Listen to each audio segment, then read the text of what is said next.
할렐루야. 6월 3일 목요일 큐티 영상 시작하겠습니다. 오늘은 잠언 18장 1절에서 12절입니다.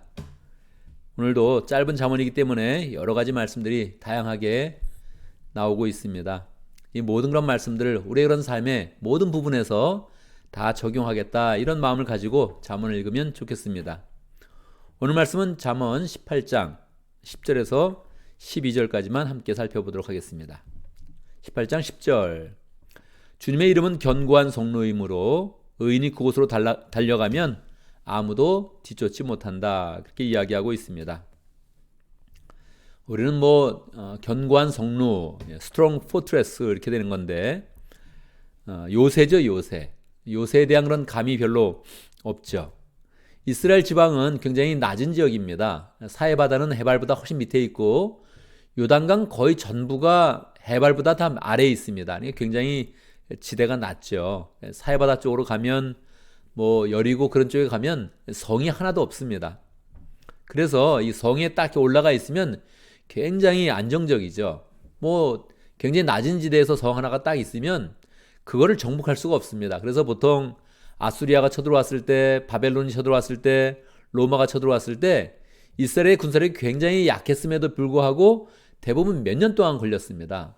그러니까 전쟁이라는 게 빨리 쳐들어와서 딱 끝내고 돌아가야지, 몇 년 있다는 것은 다른 나라에 와가지고 집도 없는 곳에서 사계절을 바깥에서 보내는 거니까 굉장히 어려움에 처합니다. 그러니까 이스라엘 같이 이렇게 작은 나라에 큰 제국이 와서 몇 년 동안 시간을 끌면 거의 제국이 이제 망할 정도로 이렇게 어려움을 당하게 되죠. 다른 나라를 정복하지 못하면 도리어 왕이 다른 곳에 와서 몇 년 동안 있게 되니까 그 제국이 멸망하는 것입니다. 그러니까 이스라엘 사람들은 이 견고한 성이다, 요새다 이랬을 때 그 느낌이 딱 있죠. 얼마나 그게 안정적인지. 아무리 큰 그런 세계 최강의 그런 국가가 와도 몇 년 동안 그 성루를 정복을 하지를 못하는 것입니다. 그래서 성루 이런 게 딱 이렇게 있죠. 느낌이, 그 사람들은 마음 가운데 내 성 안에 있으면 참 안정적이다, 두려울 게 하나도 없다, 이런 마음을 갖게 되죠. 근데 그게 성루가 뭐냐면 주님의 이름이라는 거예요. 주님의 이름을 믿고 나가면 그게 이제 견고한 요새가 되어서 우리의 삶을 잘 이렇게 보살펴주고, 의인이 그 성루로 가면, 주님의 이름으로 달려가면 아무도 뒤쫓지 못하고 안전하다, 그렇게 이야기하는 것이죠. 여러분, 그렇습니까? 우리가 살다 보면 주님의 이름만 그냥 붙잡으면 모든 것이 다 안정적이고 편안하고 그렇습니까? 우리는 이런 말씀을 들을 때 마음에 동의가 되죠. 우리가 예수님을 믿으니까 맞습니다. 우리 예수님 믿으면 우리의 인생이 안전하고 주님의 은혜가 있고 감사가 있습니다, 이런 마음을 가질 수 있죠. 근데 또 실생활에서 가보면 또 그렇지 않은 경우도 있단 말이에요. 성경은 분명히 이야기하거든요. 주님의 이름이 견고한 그런 성루다. 다윗과 골리앗의 그런 싸움을 봐도 다윗이 분명히 이렇게 이야기했거든요. 너는 칼과 창으로 나한테 오지만 나는 너에게 하나님의 이름을 갖고 간다, 여호와의 이름을 가지고 나가 싸운다. 그래서 딱 나가 싸워서 이기는 거야. 할렐루야죠. 이런 삶이 우리의 그런 삶 가운데 계속 있다면 우리는 주님의 이름을 굳게 붙잡을 것입니다. 그런데 우리가 생활을 하다 보면 분명히 주님의 이름을 믿었는데 우리의 그런 일이 잘 안 풀리네, 그런 경우를 분명히 만나게 됩니다. 그죠? 우리는 실패도 하고 좌절도 경험하고 낙방하는 그런 경험도 우리는 갖고 있는 거예요. 이상하다. 내가 주님의 이름을 믿었는데 내 일이 안 풀리네.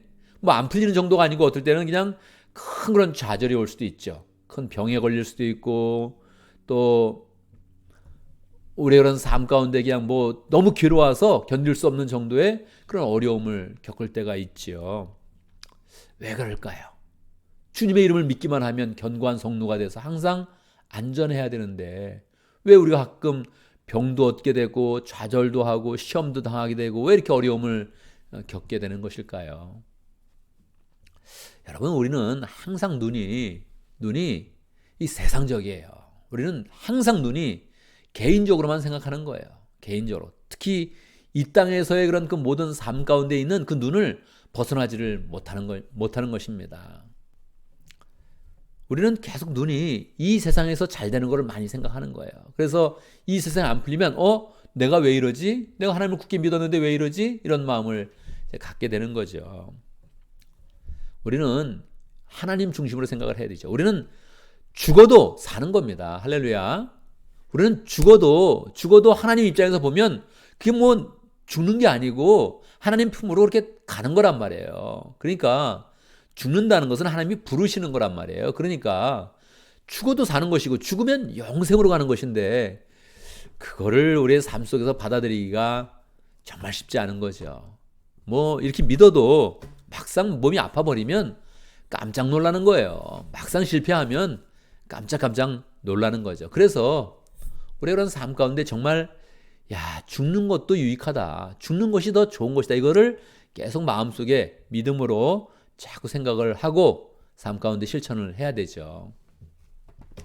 우리가 매일 성경 큐티 교재를 지금 사용하고 있는데 이거를 만든 분이 윤중화 총무님입니다. 이 윤중화 총무님은 뭐 일찍이 한국에서 이 성경을 잘 풀고 해설하고 강의하는 분으로 유명했어요. 목사로 안수받지는 않았는데 이분이 교회를 뭐 2개 정도 개척을 했죠. 그래서 직접 목회도 하고 매주 설교도 하고 뭐 그렇게 했습니다. 나중에는 에스라 성경연구원의 또 원장도 하셨고요. 그래서 한국 교회 그런 역사 속에 한 부분을 이렇게 기여한 그런 분이지요. 이분이 이제 매년 미국에 이렇게 와서 뭐 이렇게 강해 설교하면서 또 강의하면서 이렇게 좀 이렇게 여행을 다니셨어요. 매년 그렇게 이제 하셨는데 어느 해 매년 이렇게 똑같이 오는 그런 그 일정에 따라서 그냥 와서 이렇게 돌아다니면서 뭐 서부에 오고 동부에 오고 이렇게 이제 뭐 지인들과 또 제자들이 막 모여서 이제 같이 세미나 하면서 성경을 이제 풀어주는 거예요. 그냥 이렇게 뭐 이분이 맨날 큐티 교재 하던 분이니까 그냥 성경 읽으면서 뜻을 얘기하고 막 그렇게 이제 하시더라고요. 저도 한번 가서 들은 적이 있었습니다. 그런데 이분이 이제 돌다가 갑자기 심장마비로 돌아가시게 됐어요. 이제 이분이 이렇게 돌 때는 한 3-4가정이 같이 돌거든요. 그러니까 한 뭐 거의 10명 정도가 같이 이제 일행에 이렇게 섞여서 이렇게 쭉 도는 거예요. 돌면 이제 어느 지역에 가면 뭐 교회들이 초청하기도 하고 아니면 각 집에서 이렇게 모여서 계속 성경을 풀면서 이렇게 하는데 그거 하시다가 하시더니 그냥 돌아가신 거예요. 여러분 주변에서 어땠을까요? 주변에서. 제가 잘 아는 분이 이제 거기 있었어요. 그 죽음의 그런 순간에 같이 옆에 있었던 거예요. 그래서 그냥 딱 보니까 뭐 심장마비니까 하더니 그냥 딱 돌아가셨는데 숨이 딱 끊어진 거예요. 아무리 뭐 의사가 와도 이제는 안 된 거예요. 다 안 거죠. 숨이 완전 끊어졌구나. 끝이구나. 하는 걸 안 거죠. 그러니까 총무님 하면서 결국 뭐 사람들이 울게 된 거죠. 울죠 당연히. 그런데 그때 이제 그 사모님이 그 부인이 옆에 있었는데 딱 제지를 하시더래요. 제지를 하면서 우리 윤중화 총무님 하늘나라 가셨습니다. 뭐 울긴 왜 웁니까? 다 찬양해야죠. 찬양합시다. 그러고선 정말 찬양을 시작하더라는 거예요. 그래서 사람들이 눈물을 머금고 찬양을 시작하면서 정말로 그때 그냥 바로 거기서 장례까지 다 치르게 되는데 정말 눈물 없이 장례식을 치렀다는 거예요. 제가 뭐 이분 직접 만난 적도 있고 뭐 개인적으로 만나 식사한 적도 있고 그래서 이제 그 돌아가셨다는 그런 얘기도 깜짝 놀랐죠. 근데 심장마비로 돌아가셨다는 게 한국에 있는 분이 미국에 와서 이렇게 죽으면 뭐 객사 아닙니까? 객사. 편하게 죽지 못한 거예요. 깜짝 놀라게 죽은 거고 가족들은 얼마나 놀라겠어요. 예. 결국 뭐 이게 복잡하니까 미국에서 그냥 장례식도 그냥 치러버렸는데 제가 이렇게 들으면서 이분이 뭐 훌륭한 분인 줄 알았지만 죽음의 순간까지 그 가족까지 그 부인까지 그 정도의 그런 위치에 서 있었나 제가 깜짝 놀랐습니다. 제가 몇 번 우리가 장례식을 치르게 되면 웃으면서 장례식을 치릅시다 이렇게 이야기했지만 이게 쉬운 게 아니거든요. 이게 정말 현실로 되면 이거 받아들이기 너무 어려운 거예요. 당사자는 더 어렵고 배우자는 더 어려운 거죠. 그런데 이분이 그렇게 하셨다. 그냥 웃으면서 정말 장례를 치르도록 아무도 울지 못하도록 하고 정말 찬송을 불러서 그냥 편안한 그런 그 마음으로 받아들였다는 거예요. 여러분 우리가 이런 마음을 좀 가져야 됩니다. 죽어도 된다. 딱 거기까지만 가면 그 다음부터는 아픔이나 어려움이나 이 절망이 우리를 해하지 못하는 거죠. 우리가 어떻게 죽는 걸 받아들일 수 있어요? 주의 이름이 견고한 그런 성루이니까. 정말 하나님은 이 땅 가운데 우리에게 소망을 주셨고 하나님의 일에 참여하게 하시고 죽음까지 딱 책임지셔서 우리를 영생시키는 분이시거든요. 그러니까 정말로 이 말씀은 땅에 떨어지지는 않는 거죠. 주님은 분명하게 우리에게 이야기해 주는 것입니다. 나의 이름이 견고한 성루다. 나를 믿고 따라오면, 내 이름으로 달려온다면 항상 안전하고 아무도 뒤쫓지 못한다. 아무도 해하지 못한다. 이것을 명확하게 말씀하시는 것이죠. 보통 잠언은 한 절이 대꾸를 이루는데 이 말씀은 그 다음 절이 대꾸를 이루는 것 같아요. 부자의 재산은 그의 견고한 성이 되니 그는 그것을 아무도 모두를 높을 성벽처럼 여긴다. 부자의 그런 재산은 견고한 성이 된다는 거예요. 누구한테? 그 부자한테. 그렇죠. 뭐 재벌 이런 말이 이게 뭐 우리가 이렇게 보통 그냥 이렇게 사용하지만 그냥 정말 재벌의 그런 집안에 들어가면 모든 시스템이 다르게 흘러가죠. 그리고 정말 거기에는 뭐 견고한 그런 성이 되어서 이 정말로 돈을 계속 벌 수 있는 그런 길로 그냥 그 견고한 그런 길로 나가게 되는 거죠. 사실 요즘에 현대의 이런 삶은 이게 승자 독식이에요. 이게 원래 2등, 3등, 4등, 5등 이렇게 같이 이렇게 뭐 사업이 돼야 되는데 지금은 승자 독식입니다. 일단 1등을 한번 치고 나가면 그걸 따라잡기가 굉장히 어려워요. 후발주자가 그걸 따라가기가 어렵고 그냥 뭐 1등이 다 가져가는 그런 시스템으로 지금 가고 있거든요. 그러니까 한번 부자가 되면 이게 부자의 길로 딱 그렇게 딱 서게 되면 그걸 쫓아가기가 너무 어려운 거죠. 그래서 재벌 그러면 이제 뭐 요즘에 뭐 정치도 힘을 쓴다 무슨 다른 권력도 있다 그러지만 이 돈의 권력이 요즘에 제일 세죠. 예. 정치권에서 가끔 뭐 재벌들이 그래 어렵게 하는 그런 경우도 있지만 뭐 조금 몇 년 지나면 또 금방 벌써 다 끝났습니다. 뭐 정치의 그런 생명이 훨씬 더 짧죠. 그런데 그들은 견고한 성이 되어서 그는 그것을 아무도 모두를 높은 성벽처럼 여긴다는 거예요. 그렇게 생각을 해서 계속 그냥 그 재벌을 유지하려고 계속 그렇게 노력을 한다는 거죠. 이것은 앞의 구절과 대꾸를 이루는 것입니다. 주님의 이름이 견고한 그런 성이 되는 것인데 거기에 부자들은 재산을 가지고 견고한 그런 성처럼 여긴다는 거예요. 실상은 어떤가? 실상은 어떨까? 부자는 그렇게 여기고 있지만 진짜로는 뭐 견고한 성이 되지 못하죠. 건강도 아프면 이게 뭐 다 아무리 좋은 의사를 불러도 해결되는 게 아니죠. 인간관계가 이렇게 끊어지면 돈을 가지고 써도 그게 회복되지 않죠. 부자가 견고한 성처럼 그것을 여기고 있지만 행복은 다른 거예요. 인생의 행복은 그걸로 느낄 수가 없는 거죠. 이 가슴부터 차오르는 그런 행복, 사랑의 그런 느낌, 하나님의 세밀한 은혜의 손길, 이거 못 느끼는 거죠. 인생은 재산이 있으면 마음이 뿌듯할 수는 있어요. 그렇지만 동일한 비중으로 불안한 감도 있죠. 여러분이 캐시를 한 10,000불 정도 이렇게 들고 다닌 적 있어요? 저는 몇 번 있습니다. 뭐 우연히 어쨌든 뭐 이렇게 해서 가끔 이렇게 10,000불을 내가 캐시에 딱 들고 있어. 어떤 느낌이 들겠습니까? 뿌듯합니다.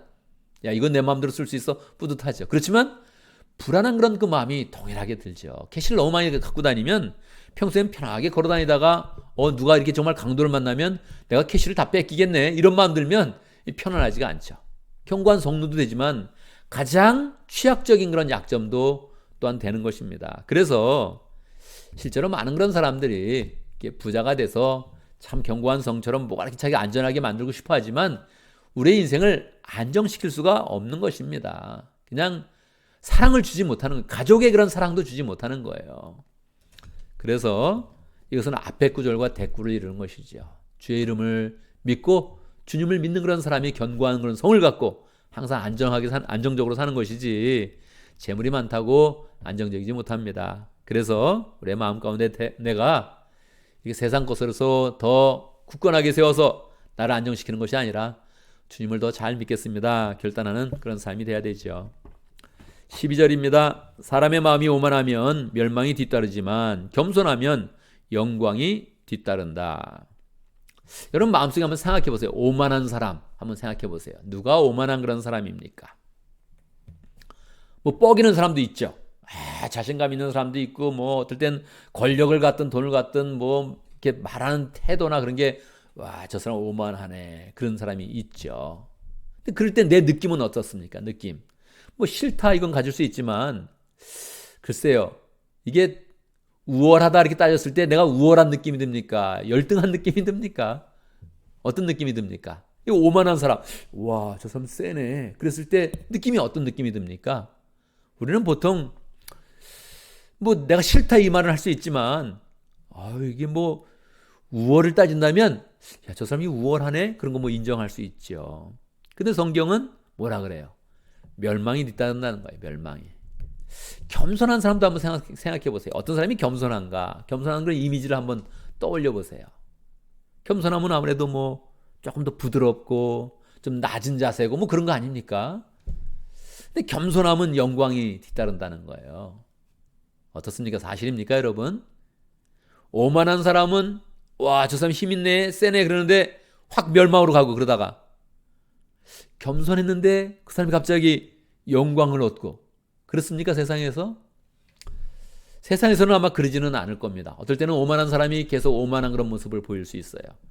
겸손한 사람은 그냥 힘없는 그런 모습으로 계속 있을 수 있죠. 그런데 성경은 오만하면 멸망이 뒤따르고 겸손하면 영광이 뒤따른다 그렇게 이야기를 했을까요?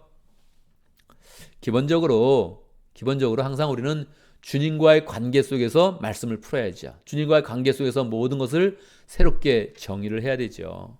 오만하다는 것은 막 자랑하고 자기 높은 척하고 이제 뭐 그런 것인데 그런 사람은 마음의 그런 그 중심에 난 예수님이 필요하다 그 고백을 못 합니다.